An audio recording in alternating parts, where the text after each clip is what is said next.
aggressively pick his nose without warning. Look, he's picking his nose. Hello friends and welcome back to ReddX, your source for the freshest daily cringe content anywhere on the internet. Promise, swearsies, it's just a fact, and it's totally science. Go ahead and look it up. Today we're diving into r/NeckbeardStories. Yes, indeed. User Roaming Rivers has returned. He is the author of the Three Beards saga, which, funnily enough, had 3 different parts. This is a one-off today. I've been on a little bit of a one-off kick if you watched the video yesterday, and it is the story of Boogerbeard, or rather, the nightmare of Boogerbeard, which honestly only makes me all the more intrigued to see just how bad it gets. And a beard named Boogerbeard, I can't not read a story like that. You know there's going to be some cringe involved. I definitely love the way that Roaming Rivers writes. Ooh, alliteration.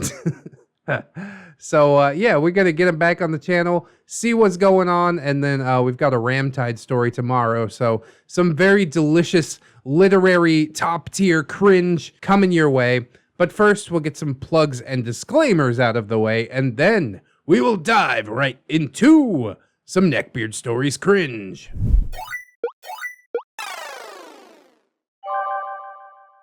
The Nightmare of Boogerbeard. Oh no, not Boogerbeard. Hello, ReddX. Hi, Roaming Rivers. Welcome back. Glad to see that the tale of 3 beards brought much joy to my fellow subscribers. Oh yes, what a twist at the end. Absolutely love it. Today, I will be bringing you a one-shot tale of a beard that I had the displeasure of living with in a sober house in the first year of getting my life together. Oh boy, he's gonna be a mess, isn't he? First, a quick recap and a follow-up to Whiskey Beard being unmasked in front of that judge. After getting arrested, I got very lucky. Enough luck that I can't even make sense of it at times. Even to this day. Not only was this my first offense, or rather, simply the first time that I got caught, but the neighbor whose property I destroyed didn't want to press charges because he knew my family, and he knew that I had a history of poor mental health. He even told the judge that he wanted me to get better. This, in turn, led to the judge giving me a choice. I could either 1, be court mandated to rehabilitation, or 2, I could get arrested again and go away to prison for potentially over a decade, given the severity of my crimes. Well, that seems like a pretty fucking easy choice, doesn't it? Yeah, I know what I would pick. Needless to say, I chose the first option, under the threat of the judge making it clear that he did not want to see me in his courtroom ever again. I got off with a suspended sentence, per condition that I completed an intensive wilderness therapy program, as well as 5 years of good behavior. All this under the very clear terms that if I got arrested again for even smoking weed on a street corner, my previous charges would be revisited. Yeah, that's how a suspended sentence works. Pretty scary shit, but at least you ain't going to jail right now. Just, yeah, put your good boy hat on. Try to keep your nose clean.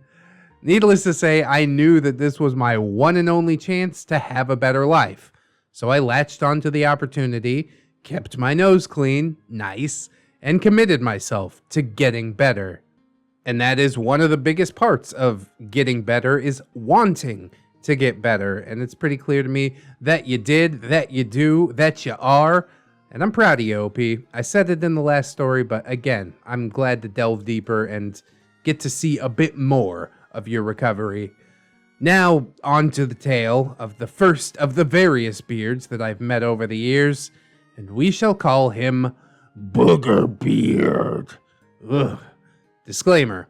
Details, locations, and so forth have been kept as vague as possible in order to protect all parties involved. So, after 3 months in wilderness therapy in the middle of nowhere, I got out with a new lease on life and ended up in a sober house-style rehab program, also in the middle of nowhere. Having someone that was used to the city my whole life, the country life was certainly new to me. God damn, do I prefer country life over the city life, man. As long as I could get internet out in the country, then we're living in paradise. I have to wonder if OP feels the same. Some people do prefer the city. I don't quite get it, but they're entitled to their opinion as well. One of my fellow housemates in this sober house was a particularly volatile beard by the name of Boogerbeard. Keep in mind, this sober house was not just for drunks and addicts. This also catered to internet addiction, eating disorders, sex addiction, and other destructive behaviors. Boogerbeard's vice of choice was right in the beard department. World of Warcraft. Oh no. Coupled with an inability to function in day-to-day life. Crap, dude. Somebody called me out for playing the Ascension classless World of Warcraft. They caught me right in the Discord server. They're like, there's no way you're playing Ascension. I'm like, yeah, actually I am. I enjoy beardy things from time to time. But always in moderation. So, to give a description of Boogerbeard and his beardy traits, he literally looked like he was covered in a permanent layer of sweat and boogers and baby gravy. As well as smelled. As a matter of fact, he smelled so much to the point that you could smell his presence from around corners. Impressive. Not in a good way. He had greasy, spiked hair, glasses, as well as wore nothing but basketball shorts, worn-out t-shirts, and ratty running shoes. What is it with basketball shorts for neckbeards, man? I think Toilet Beard was also really into basketball shorts. I guess because they're comfy, maybe? For a neckbeard, he was in surprisingly good shape, albeit he still had a rather round stomach, but his legs were pure muscle, probably because he literally power walked everywhere in a manner that could only really be described as hate pacing. Yeah, I think the hate that he's experiencing is just being in real life, okay? I gotta get back to my computer. This account ain't gonna grind the High Warlord all the way by itself, all right? I gotta put in 18-hour days in Battlegrounds, pre-mades. Oh, World of Warcraft. God damn it. He did clean his clothes, though only after being forced to by house staff under the threat of having his various privileges revoked. The same struggle also applied to his bed sheets. He had open sores on his face, that he would regularly pick at on a near constant basis, as well as aggressively pick his nose without warning. And then he puts the boogers into his open sores. Jesus Christ. Maybe he's trying to seal the wound. This poor dude. Why does he have sores on his face? Is he just neurotic, or does he, like, do meth to stay up on those late night raids? I guess we might never know. Regardless of the reason, he would definitely pick his nose, even when he was handling community food. Oh, God. We all had to do the chores in this house, such as cooking and cleaning, as a part of our rehabilitation. On to his personality. As with most beards, he thought he was a cut above the rest, as well as having a hair-trigger temper, being docile one moment, and then screaming at the top of his lungs in a heartbeat if someone or something did anything to even slightly inconvenience him. Like I said, I gotta get back to grinding High Warlords. All this was coupled with a bloated sense of importance, and looking down upon most of us, he definitely held enough neckbeard traits to be considered a complete set of cards in the beard department. Well, there's no arguing that. Now on to some of his habits, and the various incidents that occurred with him around. 1. Housemate hostilities. He openly hated almost everyone in the house, and he wasn't very popular in return. This, of course, led some of the more street-inclined members of the household to purposely mess with him to get a reaction. One of which was a guy that I will call Big G, who was at the sober house for drug use and petty crimes. Now, Big G was generally well-liked by most of the housemates, myself included, and though he could be obnoxious at times, he was a good dude at heart, like an illegitimate child of Biggie Smalls. He looked, acted, and even dressed the part, no lie. Is this Ready to Die Biggie Smalls or Big Papa Biggie Smalls? Because there's two very distinct versions of Biggie. But for aforementioned reasons and several other unspecified reasons, Boogerbeard loathed Big G, openly screaming at him at random, sometimes using ethnic slurs. Ugh. Big G would laugh these off, commenting on Boogerbeard's poor hygiene and lack of luck with women, which would only piss Boogerbeard off even further until staff stepped in. Needless to say, their rivalry just never seemed to end. I mean, it sounds like Big G could have put Boogerbeard through a wall. I almost called him Burgerbeard. So yeah, tip of the hat to Big G for keeping his cool around this weirdo. 2. Hygiene habits. He openly bragged about not using soap in the shower, claiming that it ruined his essential oils due to toxic chemicals. Yeah, those oils aren't your friend, okay? You need some, you don't need all. When he said this within earshot of staff members, they forced him to shower with soap, with a staff member watching, only for him to stop using soap after they gave him his privacy back, usually about 3 days/showers later. This, of course, only made him resent the staff even further than he already did, which they also tormented him over. While I'd like to say that the staff should be more professional and, treat this like an actual job, I do understand that one person at the job that just makes your job so much harder. So while I would agree with a bit of needling, I don't think them tormenting him is really the answer. That's not okay. I'm not going to sign off on that one. Although, this fucker should use soap. 3. Video games and guitar. He thought that because he could play Guitar Hero on a professional level, that these skills translated to playing an actual guitar. That is just classic Beard, isn't it? Whenever he was called out on this, notably by folks who played guitar on a regular basis, he claimed that he didn't want to waste his energy on plebeians, and that he would prove himself up on stage. Needless to say, we never saw him actually play a guitar. So yeah, he didn't actually think that he could, he just fronted that he could. I really wish he would have tried though and just ended up with egg on his face. That would be such a glorious addition to the story. But oh well, I guess he ain't as stupid as he looks. The staff also let him play video games at the local library if he behaved, and given the reason that he was in sober house to begin with, I don't know why the hell they would do this. Pardon my ranting, but that would be the equivalent of giving me a bottle of Jack Daniels as a reward for 6 months of good behavior. Y'all know what Whiskey Beard is capable of. Again, the staff just totally failing at this. They're like, I don't know, he's been good, give him some crack. Oh, God, dude. The staff is probably the worst member of this story so far.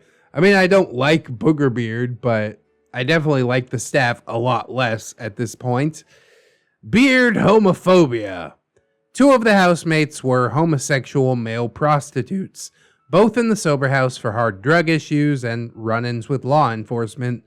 Boogerbeard, being as homophobic as you would expect such a beard to be, could not even stand to be in the same room as these 2. If either of them entered a room, he would either tense up or simply walk out of the room, even during group therapy. If either of them so much as tried to speak to him, such as everyday questions like, "Can I have a pencil?" or "Where's the TV remote?" he would flip out and call them names, shouting at them not to talk to him and get away from me.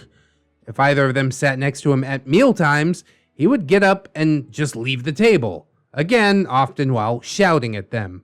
Sounds to me like this dude got some repressed issues of his own. You gotta confront that sort of stuff, Boogerbeard.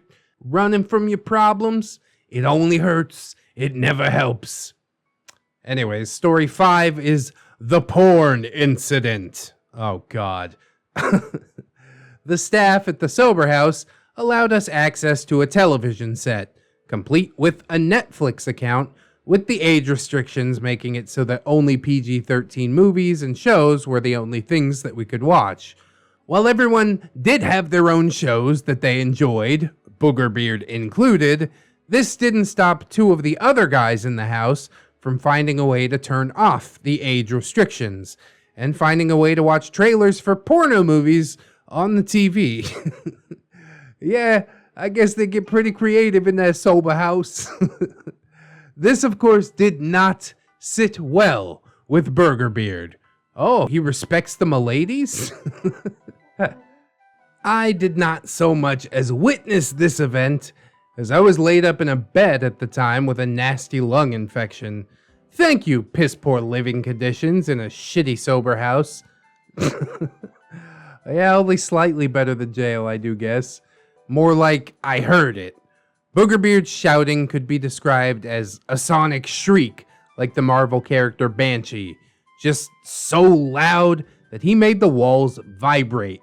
He roared at the top of his lungs, "Because you watch porn!" over and over again, as the muffled sentences and giggles of the two porn addicts could be heard between the wall-shaking screams.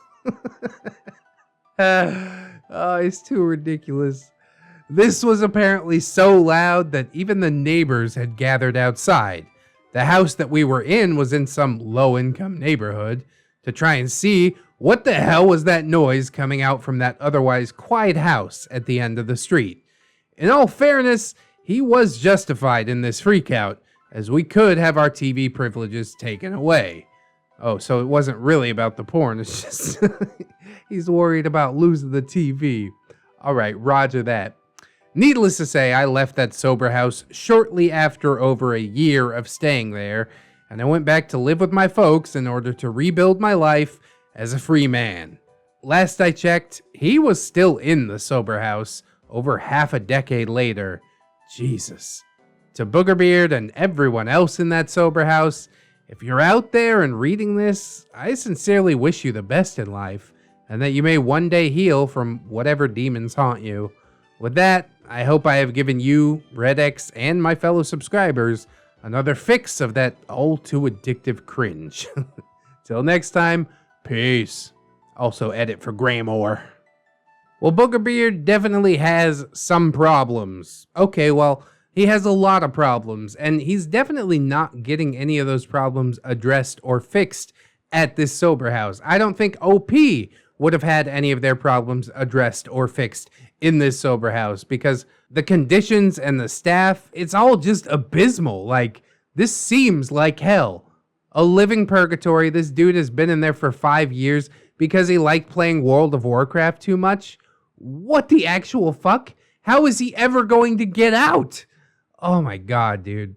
This is terrifying. This is like one of my most deep-seated fears, is just being trapped in like a mental hospital or something like that. And you try to tell them, okay, I'm better. I really want to go home now. And they're just like, no, you can't. You're stuck here. And what the fuck are you supposed to do, man? Oh, I feel so bad for Boogerbeard, honestly.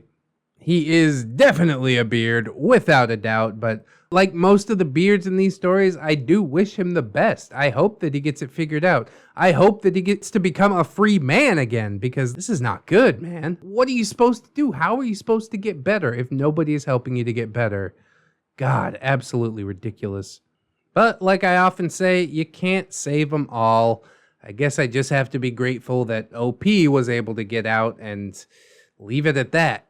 But honestly, as I said, it seems like a fucking waking nightmare. I can't stand it.